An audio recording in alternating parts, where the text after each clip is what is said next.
உங்க தம்பியா உங்க விஜய் நான் எல்லா வசதியும் விட்டுட்டு வந்திருக்கிறேன். எந்த வசதி விட்டு வந்த?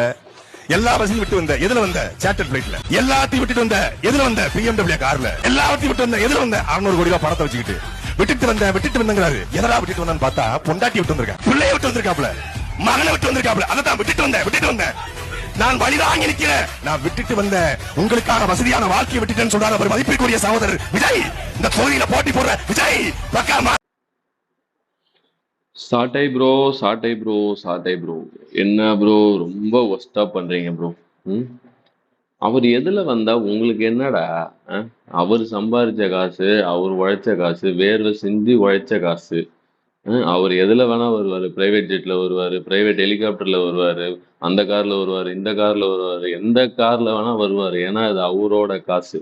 உங்க அண்ணன் மாதிரி என் அன்பு உடன் பிறந்தார்களே, நாங்கள் திரள் நிதி திரட்டுகிறோம், நிதி தருமாறு கேட்டுக்கொள்கிறோம். அப்படி எதுவும் அவர் வீடியோ போட்டு காசு சம்பாதிக்கல.